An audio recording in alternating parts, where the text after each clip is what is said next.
Ahli Psikologi Politik Universitas Indonesia Hamdil Muluk menyebutkan hasil quick-count atau hitung cepat Pilpres 2024 saat ini cenderung stabil. Ini artinya keunggulan pasangan calon presiden dan wakil presiden nomor urut 2 Prabowo Subianto dan Gibran Rakabuming Raka tidak akan banyak mengalami perubahan.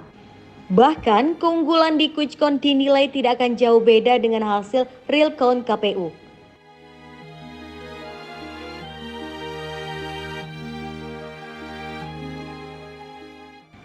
Di sisi lain, dengan hasil tersebut, Pilpres 2024 hampir pasti dilakukan hanya satu putaran. Menurut dia, sekalipun pasangan nomor urut 2 Prabowo Gibran gagal memperoleh suara di atas 50%, maka dapat dijadikan modal besar untuk berlaga di babak kedua. Bahkan, pencapaian di putaran pertama dapat memikat pasangan yang gagal saingannya untuk bergabung.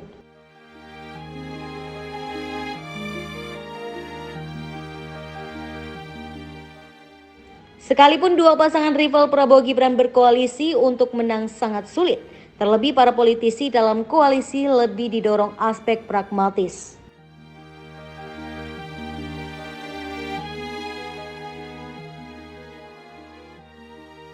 Jadi kalau kita bisa men-tracking ke belakang survei-survei, saya juga pernah. Seberapa jauh nih kita menariknya ke belakang? Saya pernah sebelum injury time? Survei seminggu sebelum hari H ini. Gitu, tapi tidak kita publikasikan. Itu angkanya kan juga sudah nyentuh 52. Oke. Tapi kalau 52 saya masih bilang debatable. Enggak. Pasangan Membacanya calon lain masih begini. bisa bilang. Karena dalam setiap jajak pendapat itu selalu margin error 3%. Jadi itu bisa 52 itu sesungguhnya sudah 55, oke, atau ke bawah. Jadi plus minus. Oke. Jadi bisa itu sebenarnya 55 pada kenyataan. Bahwa ternyata hari ini membuktikan 57, kan dekat-dekat, ya. Nah, mungkin 2% itu disumbang oleh undecided voter yang tidak terekam seminggu sebelum yang memang berkontemplasi selama minggu masa tenang, kemudian mereka akhirnya mungkin menentukan pilihan. Undecided voter dari sekitar 3-4% mungkin terbagi rata ke satu atau tidak, atau kalau bacaannya begini tidak terbagi rata. Undecided voter banyak ke 02, itu cara membacanya. Jadi hasilnya sebenarnya tidak terlalu mengagetkan gitu. Nah, satu lagi ya, bahwa ternyata preferensi pemilih itu kan sudah terbentuk jauh-jauh hari, bukan 2-3 hari menjelang hari H. Artinya kejadian-kejadian setelah betapapun hebohnya, mungkin kemarin banyak orang menganggap ada film Dirty Vote dan diasosiasikan akan memukul suara 02, karena penyataan kan tidak. Berarti karena loyalitas yang sudah terbentuk jauh-jauh hari.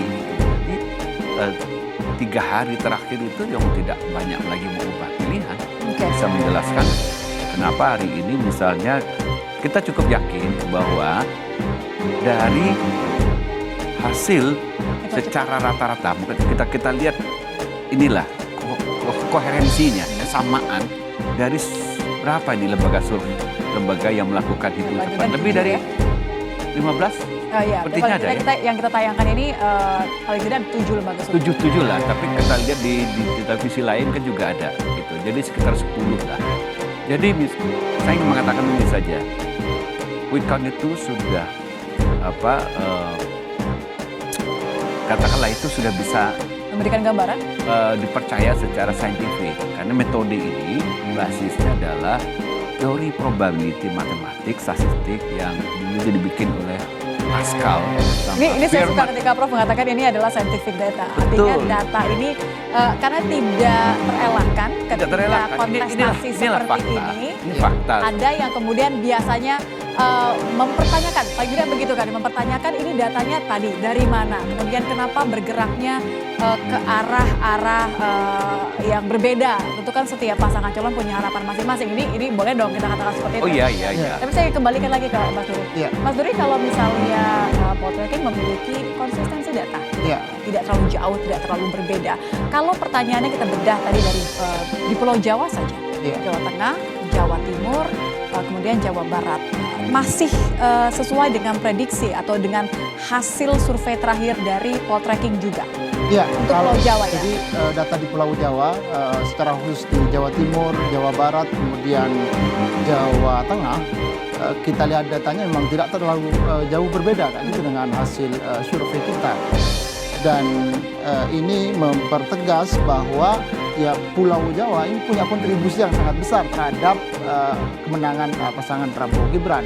Tentu secara khusus di Jawa Timur karena sangat signifikan ya 66 versi quick count poll tracking. Dan data ini menjadi penanda bahwa jadi Jawa dia tidak hanya secara populasi memang dominan ya, tetapi dari sisi suara yang diperoleh oleh pasangan Prabowo Gibran juga sangat signifikan gitu, sehingga kemudian ya konsekuensi elektoralnya secara nasional sumbangannya sangat besar gitu terhadap posisi di mana sekarang misalnya versi quick count poll tracking ada 59% karena data sedang proses menuju 100%. Anda sepakat juga dengan kata-kata Prof. Hamid tadi bahwa ini tidak terlalu mengejutkan sebenarnya bagi orang-orang yang memang terbiasa untuk mengolah data. Ini kita bicara ada verifikasi di situ, tidak main-main di sini, begitu ya? Apalagi melihat tren misalnya, kalau kita lihat tren dari Prabowo Gibran misalnya belakangan, terutama menjelang mendekati ya hari tenang misalnya di pergerakan data, karena kita juga ada survei telepon ya, memang tren kenaikan itu cukup signifikan di injury time, sehingga ini juga yang punya konsekuensi saya kira. Kalau kita lihat dari data survei poll tracking, pergeseran tadi disebut oleh Prof. Hamdi misalnya di undecided voter, benar di sana kontribusi suara ke Prabowo Gibran juga cukup signifikan, dan di pemilih Ganjar Mahfud ternyata pemilih swing yang ada di ya. Oke, ini dia harus saya konfirmasi. Swing voters atau memang kemudian undecided voters? Ini kan kemudian kita beberapa kali membicarakan hal ini ya Prof ya. Apakah mereka memang yang masih kalem-kalem aja karena nunggu momen gitu, atau ya tadi swing? Karena kalau swing ini kan kita bicara pemetaan yang lain lagi, Prof. Iya, mungkin ya swing itu kan juga bisa dinamik ya. Maksud saya dari survei pertama dia menetapkan 1 misalnya, dia ragu, dia pindah lagi ke 03, 3 dia pindah lagi ke 02 gitu ya. Itu kita sebut swing voter, dia bisa berayun-ayun saja. Nah, atau memang kalau undecided kan dia bilang saya belum menentukan, mana yang terjadi, yang terjadi untuk kasus ini, untuk kali ini mana menurut Anda yang terjadi, apakah swing voters atau memang yang undecided voters tadi? Enggak, kalau kita lihat dari perolehan suara 03, trennya itu memang mendekati hari ke sini itu kan turun-turun terus. Nah, itu seiring dengan mungkin sewaktu kita lihat debat-debat terakhir, 03 itu kan paling getol lagi menyerang. Dulu yang debat-debat pertama belum.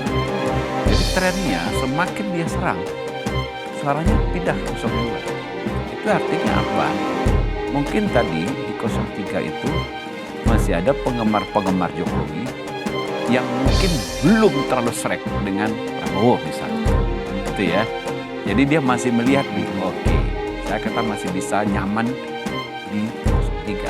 Ketika Jokowi diserang terus, ini migrasi dia. Jadi itu bisa kita katakan swing voter kan. Jadi swing voter bergerak ke